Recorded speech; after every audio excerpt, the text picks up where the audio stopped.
ನಮಸ್ತೆ ಎಲ್ಲರಿಗೂ, welcome back to my channel. ಇವತ್ತು ಸಬ್ಬಕ್ಕಿ ಅಥವಾ ಸಾಬುದಾನ ವಡ ಮಾಡೋದು ಹೇಗೆ ಅಂತ ನೋಡೋಣ. ತುಂಬ ಕಡಿಮೆ ಪದಾರ್ಥಗಳು ಸಾಕು, ಹಾಗೆ ಸಬ್ಬಕ್ಕಿ ಯಾವುದೇ ಕಾರಣಕ್ಕೂ ಎಣ್ಣೆಯಲ್ಲಿ ಸಿಡಿಯೋದಿಲ್ಲ. ಆ ರೀತಿಯಲ್ಲಿ ನಾವು ಈ ವಡನ ರೆಡಿ ಮಾಡ್ಕೋಬೋದು. ಮೊದಲಿಗೆ ಸಬ್ಬಕ್ಕಿನ ವಾಶ್ ಮಾಡ್ಕೋಬೇಕು. ನಾನಿಲ್ಲಿ ಅರ್ಧ ಕಪ್ ಆಗುವಷ್ಟು ಸಬ್ಬಕ್ಕಿಗೆ ಸ್ವಲ್ಪ ನೀರು ಹಾಕಿಬಿಟ್ಟು ಕ್ಲೀನಾಗಿ ವಾಶ್ ಮಾಡ್ಕೊಳ್ತಾ ಇದ್ದೀನಿ. ಇದನ್ನು ಒಂದ್ಸರಿ ತೊಳೆದು ನೀರನ್ನು ಡ್ರೈ ಮಾಡ್ಕೋಬೇಕು. ನಂತರ ಇದಕ್ಕೆ ಮುಳುಗುವಷ್ಟು ನೀರು ಹಾಕಿದರೆ ಸಾಕು. ಜಾಸ್ತಿ ನೀರು ಹಾಕಿದರೆ ಸಬ್ಬಕ್ಕಿ ಮೆತ್ತಗಾಗುತ್ತೆ. ಇದನ್ನು ಸುಮಾರು 2 ಗಂಟೆ ಕಾಲ ನೆನೆಸಿಟ್ಕೋಬೇಕು.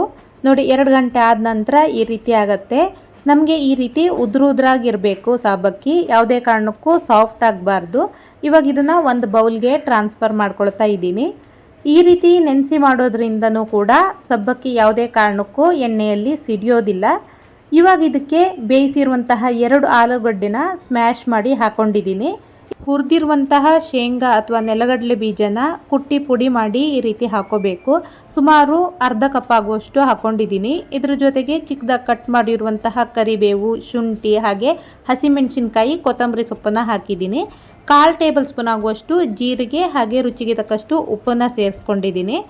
ಬೈಂಡಿಂಗ್ ಚೆನ್ನಾಗಿ ಬರೋದಕ್ಕೆ ನಾನಿಲ್ಲಿ 2 ಟೇಬಲ್ ಸ್ಪೂನ್ ಆಗುವಷ್ಟು ಕಡಲೆ ಹಿಟ್ಟನ್ನು ಹಾಕಿದ್ದೀನಿ. ನೀವು ಬೇಕಿದ್ದರೆ ಜೋಳದ ಹಿಟ್ಟಿದ್ದರೆ ಅದನ್ನು ಸಹ ಯೂಸ್ ಮಾಡ್ಬೋದು. ನೋಡಿ, ಇದನ್ನು ಈ ರೀತಿ ಕ್ಲೀನಾಗಿ ಕೈಯಲ್ಲೇ ಮಿಕ್ಸ್ ಮಾಡ್ಕೋಬೇಕು. ಚೆನ್ನಾಗಿ ಕಿವುಚಿ ಮಿಕ್ಸ್ ಮಾಡಿದರೆ ಆಲೂಗಡ್ಡೆ ಸಾಬುದಾನ ಎಲ್ಲ ಕರೆಕ್ಟಾಗಿ ಮಿಕ್ಸ್ ಆಗುತ್ತೆ, ಒಂದಕ್ಕೊಂದು ಹೊಂದ್ಕೊಳ್ಳುತ್ತೆ. ಇವಾಗ ಇದಕ್ಕೆ ಸ್ವಲ್ಪ ನಿಂಬೆಹಣ್ಣಿನ ರಸ ಹಾಕ್ಕೊಳ್ತಾ ಇದ್ದೀನಿ. ಸುಮಾರು 1 ಟೇಬಲ್ ಸ್ಪೂನ್ ಹಾಕಿದರೆ ಸಾಕು.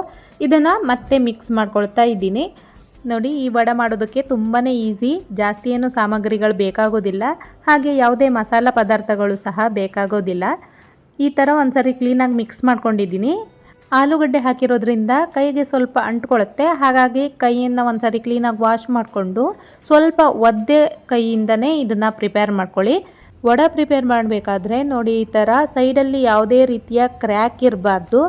ಕ್ರ್ಯಾಕ್ ಇದ್ದರೆ ಸಾಬುದಾನ ಎಣ್ಣೆಯಲ್ಲಿ ಸಿಡಿಯೋ ಚಾನ್ಸಸ್ ಇರುತ್ತೆ. ಹಾಗಾಗಿ ಯಾವುದೇ ರೀತಿಯ ಕ್ರ್ಯಾಕ್ ಇಲ್ಲದೆ ಇರೋ ಥರ ನೋಡ್ಕೊಳ್ಳಿ. ಇವಾಗ ಎಣ್ಣೆ ಬಿಸಿಯಾಗಿದೆ. ಇದನ್ನು ನಾನು ಹೈ ಫ್ಲೇಮಲ್ಲೇ ಫ್ರೈ ಮಾಡ್ಕೊಳ್ತಾ ಇದ್ದೀನಿ. ನಾನಿಲ್ಲಿ ಡೀಪ್ ಫ್ರೈ ಮಾಡ್ಕೊಳ್ತಾ ಇದ್ದೀನಿ. ನೀವು ಬೇಕಿದ್ದರೆ ತವಾದಲ್ಲಿ ಶಾಲೋ ಫ್ರೈ ಕೂಡ ಮಾಡ್ಕೋಬೋದು. ತುಂಬ ಜನರಿಗೆ ಎಣ್ಣೆ ಇಷ್ಟ ಆಗೋದಿಲ್ಲ, ಹಾಗಾಗಿ ತವಾದಲ್ಲಿ ಕೂಡ ಫ್ರೈ ಮಾಡ್ಕೋಬೋದು. ತುಂಬಾ ಚೆನ್ನಾಗಿ ಬರುತ್ತೆ. ವಡೆ ಹಾಕಬೇಕಾದ್ರೆ ಎಣ್ಣೆ ಕರೆಕ್ಟಾಗಿ ಬಿಸಿಯಾಗಿರಬೇಕು. ಹಾಗೆ ನಾವು ಫಸ್ಟ್ 1-2 ನಿಮಿಷ ಇದನ್ನು ಹೈ ಫ್ಲೇಮಲ್ಲೇ ಫ್ರೈ ಮಾಡ್ಕೋಬೇಕು.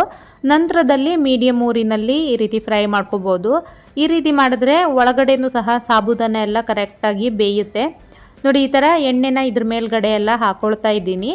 ಈ ರೀತಿ ಮಾಡೋದ್ರಿಂದ ಎಲ್ಲ ಕಡೆ ಈವನ್ ಆಗಿ ಒಂದೇ ರೀತಿ ಕಲರ್ ಬರುತ್ತೆ, ಹಾಗೆ ಎಲ್ಲ ಕಡೆನೂ ಕೂಡ ಚೆನ್ನಾಗಿ ಬೇಯುತ್ತೆ.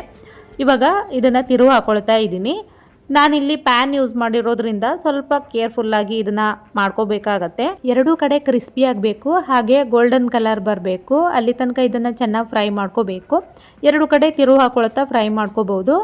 ನೋಡ್ತಾ ಇರ್ಬೋದು, ಯಾವುದೇ ಕಾರಣಕ್ಕೂ ಒಂದೇ ಒಂದು ಸಾಬುದಾನ ಕೂಡ ಸಿಡಿಯುತ್ತಾ ಇಲ್ಲ. ನಾವು ಇದನ್ನು ನೆನೆಸಿ ಮಾಡೋದ್ರಿಂದ ಈ ರೀತಿ ಸಾಬುದಾನ ಎಣ್ಣೆಯಲ್ಲಿ ಸಿಡಿಯೋದಿಲ್ಲ. ಇನ್ ಕೇಸ್ ನಾವು ಹಾಗೆ ಡೈರೆಕ್ಟಾಗಿ ಸಾಬುದಾನ ಯೂಸ್ ಮಾಡಿದ್ರೆ ಖಂಡಿತ ಎಣ್ಣೆಯಲ್ಲಿ ಸಿಡಿಯುತ್ತೆ. ಅದಕ್ಕೆ ಸ್ವಲ್ಪ ಕಡಿಮೆ ನೀರು ಹಾಕ್ಕೊಂಡು ಸಾಬುದಾನ ನೆನೆಸ್ಕೋಬೇಕು. ಇವಾಗ ವಡ ರೆಡಿಯಾಗಿದೆ. ಈ ಕ್ರಿಸ್ಪಿ ವಡ ತಿನ್ನಬೇಕಾದ್ರೆ ಮಧ್ಯ ಮಧ್ಯ ನಮಗೆ ಶೇಂಗಾ ಬೀಜ ಅಥವಾ ನೆಲಗಡಲೆ ಬೀಜ ಸಿಗುತ್ತೆ. ಅದು ವಡ ತಿನ್ನಬೇಕಾದ್ರೆ ತುಂಬಾ ಒಳ್ಳೆ ಮಜಾ ಕೊಡುತ್ತೆ. ಈ ವಡನ ಜಾಸ್ತಿ ಹಬ್ಬ ಇದ್ದವಾಗ ವ್ರತ ಮಾಡುವಂಥವರು ಮಾಡ್ತಾರೆ. ನಿಮಗೆ ಈ ರೆಸಿಪಿ ಇಷ್ಟ ಆದರೆ ಟ್ರೈ ಮಾಡಿ. Thanks for watching.